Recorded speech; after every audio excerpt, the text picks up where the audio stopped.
কোনো শক্তিয়ে ৰখাব নোৱাৰে কোৰাণৰ শিক্ষাক। কোৰাণৰ শিক্ষা বন্ধ কৰাৰ বাবে উঠি পৰি লাগিছে মুখ্যমন্ত্ৰী হিমন্ত বিশ্ব শৰ্মা।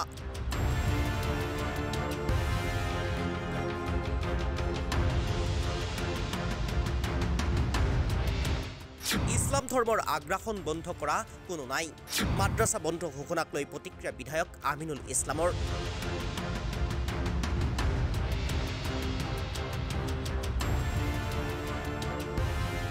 কোৰাণৰ শিক্ষা আমাক লাগিবই। কোৰাণৰ শিক্ষা বন্ধ কৰাৰ কাৰো শক্তি নাই।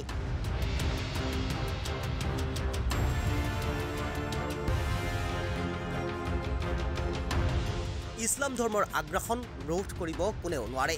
কোৰাণৰ শিক্ষা বন্ধ কৰাৰ বাবে এতিয়া মুখ্যমন্ত্ৰী ডক্টৰ হিমন্ত বিশ্ব শৰ্মাও উঠি পৰি লাগিছে। কিন্তু কোনো শক্তিয়ে ৰখাব নোৱাৰে কোৰাণৰ শিক্ষাক। মাদ্ৰাছা বন্ধ ঘোষণাৰ কথা মুখ্যমন্ত্ৰী ডক্টৰ হিমন্ত বিশ্ব শৰ্মাই কোৱাৰ লগে লগেই প্ৰতিক্ৰিয়া ব্যক্ত কৰিছে বিধায়ক আমিনুল ইছলামে। এক প্ৰকাৰ বিধায়ক আমিনুল ইছলামে হুংকাৰ প্ৰদান কৰি কয় যে কোৰাণৰ শিক্ষাক কোনেও বন্ধ কৰিব নোৱাৰে, কোনেও ৰখাব নোৱাৰে। কোৰাণৰ শিক্ষা আমাক লাগিবই। কি ক'লে বিধায়ক আমিনুল ইছলামে শুনোৱা হওক। মুখ্যমন্ত্ৰীয়ে এই কথাটো জানি ৰখা উচিত যে পৃথিৱীৰ বুকুত ইছলাম ধৰ্মই একমাত্ৰ ধৰ্ম, যি ধৰ্মত মানুহে পেচাব পায়খানাৰ পৰা আৰম্ভ কৰি ৰাষ্ট্ৰ পৰিচালনালৈকে থকা খোৱা উঠা বহা মানুহৰ লগত চাল চলন, ব্যৱসায় বাণিজ্য, চাকৰি, তাৰপিছত বিভিন্ন ধৰণৰ মানুহৰ জীৱনৰ প্ৰত্যেকটো পদক্ষেপত কি কাম কেনেকৈ কৰিব লাগিব, কেনেকৈ উঠিব লাগিব, কেনেকৈ বহিব লাগে, কেনেকৈ কথা পাতিব লাগে, বিয়া বাৰু প্ৰত্যেকটো কথাত কোৰআন হাদিছৰ ধৰ্মীয় নিৰ্দেশনা আছে। মানুহৰ নিজৰ ইচ্ছামতে একো কৰিব নোৱাৰে। প্ৰত্যেকটো কথা ধৰ্মীয় বিধি নিষেধ তাত দিয়া আছে। একমাত্ৰ ধৰ্ম ইছলাম। গতিকে এই ধৰ্মৰ এই নীতি নিয়মবিলাক কোৰআন হাদিছৰ আলোকত প্ৰত্যেকটো কথা মানুহে কেনেকৈ জীৱন ধাৰণ কৰিব, কেনেকৈ সমাজত শান্তি শৃংখলা আহিব, এই সকলোবিলাক কথা মাদ্ৰাছাত শিক্ষা দিয়া হয়। আৰু সমাজৰ পৰা ২-৪জন লোক তেওঁলোক আলিম হিচাপে শিক্ষিত হৈ আহি বাকী মানুহক এই কথাবিলাক জনায় আৰু বাকী মানুহসকলে আলিমসকলৰ পৰা শিকি বুজি লয়।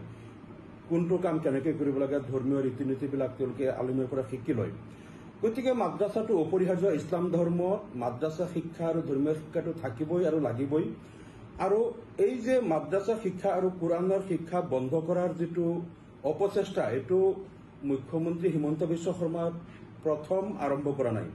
এইটো ১,৫০০ বছৰ পূৰ্বে যেতিয়া কোৰআন অৱতীৰ্ণ হৈছিল আমাৰ নবী হজৰত মুহাম্মদ সাল্লাল্লাহু আলাইহি ওয়াসাল্লামৰ ওপৰত, কোৰআন যেতিয়া নাজিল হৈছিল তেতিয়াই কিন্তু কোৰআনৰ শিক্ষা যাতে মানুহৰ ওচৰত যাব নোৱাৰে, কোৰআনৰ শিক্ষা বন্ধ কৰাৰ কাৰণে তেতিয়াই আবু জেহেল, উতবা, আবু লেহেব, সাইবা,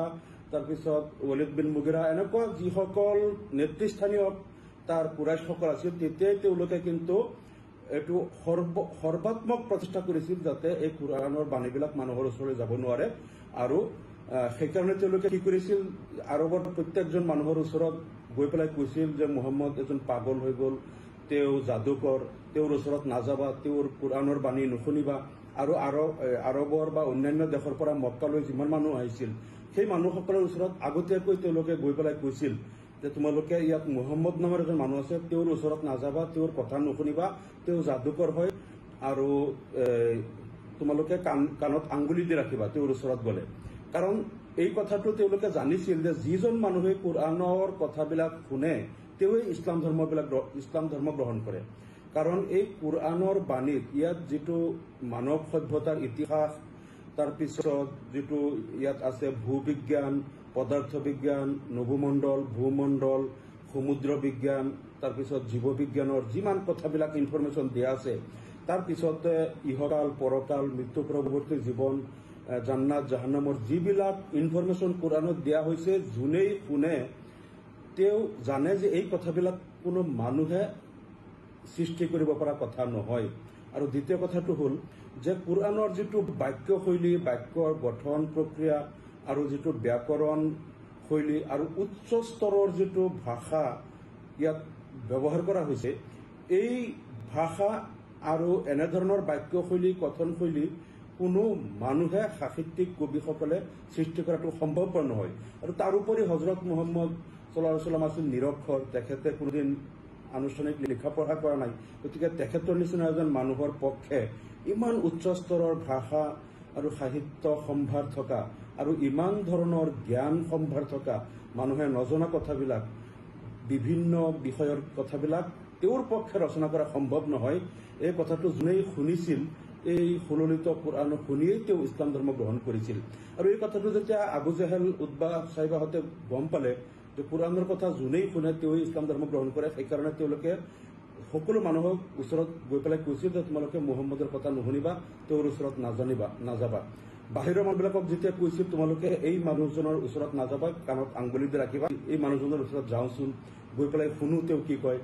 বাহিৰৰ মানুহ আহি পেলাই যেতিয়া তেওঁৰ কথা শুনিছিল বহুতে কিন্তু তেতিয়া লগে লগে কলিমা পঢ়ি ইছলাম ধৰ্ম গ্ৰহণ কৰিছিল ইমান চেষ্টা তেওঁলোকে কৰিছিল কোৰআনৰ বাণী যাতে মানুহৰ কাণলৈকে নাযায় তাৰ পিছতো এইটো ক্ৰমান্বয়ে লাহে লাহে মানুহে গ্ৰহণ কৰিব ধৰিলে বহুত মানুহক যিসকলে কোৰআনৰ বাণী বিশ্বাস কৰি মুছলমান হ'ল তেওঁলোকক আনি অকথ্য নিৰ্যাতন কৰা হ'ল তেওঁলোকক মৰুভূমিৰ উত্তপ্ত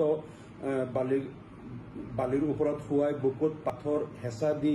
নিৰ্যাতন কৰা হ'ল বহুতক হত্যা কৰা হ'ল তাৰপিছতো তেওঁলোকে ধৰ্ম ত্যাগ নকৰে শেষত তেওঁলোকক আৰবৰ মক্কাৰ পৰা খেদি দিয়া হ'ল মদিনালৈ গুচি গ'ল সকলোৱে তাৰপিছতো এটা সময়ত পাৰস্য সাম্ৰাজ্য আৰু ৰোমান সাম্ৰাজ্য তেতিয়া বিশ্বৰ দুটা মানে ছুপাৰ পাৱাৰ আছিল আটাইতকৈ পৰাশক্তি আছিল সেই দুটাও বহুত চেষ্টা কৰিলে ইছলাম ধৰ্মৰ আগ্ৰাসন ৰোধ কৰিব নোৱাৰিলে এটা সময়ত গৈ সমগ্ৰ মধ্যপ্ৰাচ্য মধ্য এছিয়া দক্ষিণ এছিয়া তাৰপিছত আফ্ৰিকা আৰু পূব ইউৰোপৰ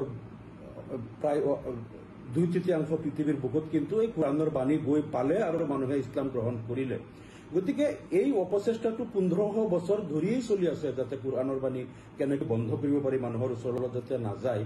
এইটো আমাৰ মুখ্যমন্ত্ৰী হিমন্ত বিশ্ব শৰ্মা ডাঙৰীয়াই এতিয়াহে তেওঁ আৰম্ভ কৰিছে কিন্তু 1500 বছৰ এনেকুৱা হাজাৰ হাজাৰ নেতাই হাজাৰ হাজাৰ লোকে অপচেষ্টা কৰি আছিল যাতে কোৰআনৰ শিক্ষাটো কেনেকৈ বন্ধ কৰিব পৰা যায় যাতে মানুহৰ ওচৰত যাব নোৱাৰে কিন্তু এইটো কোনেও বন্ধ কৰিব পৰা নাই এই শাশ্বত সত্য যিটো আল্লাহৰ যিটো বাণী নিৰ্দেশনা সেইটো গৈ পেলাই মানুহৰ কৰ্ণকুহৰত গৈ পাইছেই আৰু আজিৰ দিনলৈকে প্ৰায় 200 কোটি মানুহে এই কোৰআনৰ বাণী গ্ৰহণ কৰি তেওঁলোক ইছলাম ধৰ্ম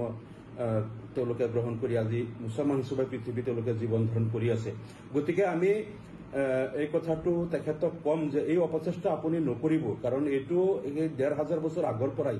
বিশ্বৰ ছুপাৰ পাৱাৰ বিলাকে বহুত চেষ্টা কৰিছে কিন্তু কোৰআনৰ